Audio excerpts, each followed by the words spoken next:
महिषासुर एक असुर जाति का था जिसका वध करने के लिए माँ दुर्गा ने अपना रौद्र रूप धारण किया था। माँ के इस रूप को माँ कात्यायनी भी कहा जाता है। महिषासुर रम असुर व एक भैंस का पुत्र था जिसे भगवान ब्रह्मा से वरदान प्राप्त था।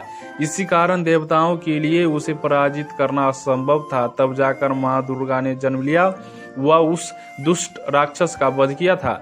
आज हम उसी के बारे में जानेंगे। महिषासुर के पिता का नाम रंभ था जो असुरों का राजा था। एक दिन उसका जल में रहने वाले एक महिष भैंस पर मन आ गया व उसने उसके साथ संभोग किया। दोनों के संभोग के कारण ही महिषासुर का जन्म हुआ। संस्कृत में महिष का अर्थ भैंस से होता है, इसलिए उसका नाम महिषासुर पड़ा। उसका शरीर भैंस के समान काला व बलवान था। अपने आप को सबसे शक्तिशाली बनाने के लिए उसने कई वर्षों तक भगवान ब्रह्मा की तपस्या की। भगवान ब्रह्मा उसकी तपस्या से प्रसन्न हुए तथा उसे वरदान मांगने को कहा। तब महिषासुर ने अमर होने का वरदान मांगा तो ब्रह्मा जी ने यह देने से मना कर दिया। तब महिषासुर ने अपने अहंकार में किसी भी देवता या दानव से नहीं मरने का वरदान मांगा। उसने अपने इस वरदान में महिलाओं को तुच्छ समझा व अपनी मृत्यु में इन्हें नहीं मांगा।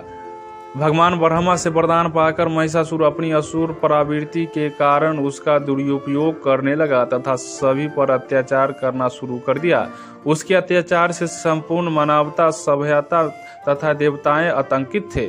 वह बेवजह मनुष्य को मारने लगा तथा देवताओं को तंग करने लगा। इससे चारों ओर अधर्म की स्थापना हो गई व धर्म का कोई मूल्य नहीं रहा। पृथ्वी पर आतंक मचने के बाद उसने इंद्र की नगरी अमरावती पर भी आक्रमण कर दिया। वह सभी देवताओं को पराजित कर दिया।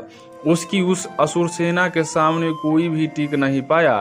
सभी देवताओं भगवान शिव व विष्णु से सहायता मांगने गए। तब दोनों ने देवताओं के साथ मिलकर महिषासुर की सेना के साथ युद्ध किया, किंतु महिषासुर को मिले वरदान के फलस्वरूप वे भी उसे नहीं हरा सके। ये देखकर दोनों अत्यंत क्रोधित हो गए। तब त्रिमूर्ति भगवान ब्रह्मा, विष्णु और महेश ने मिलकर एक योजना बनाई जिससे कि महिषासुर का उसकी सेना सहित नाश हो सके। इसके लिए तीनों ने अपने क्रोध से एक तेज उत्पन्न किया तथा सभी देवताओं ने भी इसमें अपना योगदान दिया। त्रिमूर्ति तथा सभी देवताओं के तेज व ऊर्जा से एक शक्ति पुंज का निर्माण हुआ व उसमें से माँ दुर्गा का कात्यायनी रूप प्रकट हुआ। यह रूप अत्यंत भयानक था, जिसके 10 हाथ थे। फिर भगवान शिव ने अपना त्रिशूल, भगवान विष्णु से अपना सुदर्शन चक्र व सभी देवताओं ने अपने अपने अस्त्र शास्त्र माँ कात्यायनी को दे दिए। उसके बाद माँ महिषासुर की सेना के पास गई व जोर जोर से गरजने लगी। अपने सामने एक स्त्री को विनाशक रूप में देखकर महिषासुर की सेना को आश्चर्य हुआ। महिषासुर के साथ असुरों की पूरी सेना थी जिनमें करोड़ों की संख्या में असुर थे, तो दूसरी ओर माँ दुर्गा अकेली। किंतु माँ दुर्गा ने शत्रु सेना में त्राहिमाम मचा दिया। सिंह पर बैठी माँ दुर्गा की गर्जना ही इतनी भयानक थी कि उससे चारों ओर भय का वातावरण पैदा हो गया। फिर माँ ने अपने अस्त्रों से शत्रु सेना में भयंकर मार काट मचा दी। यह युद्ध 9 दिनों तक चला। वह माँ दुर्गा बिना थके लगातार असुरों का नाश कर रही थी।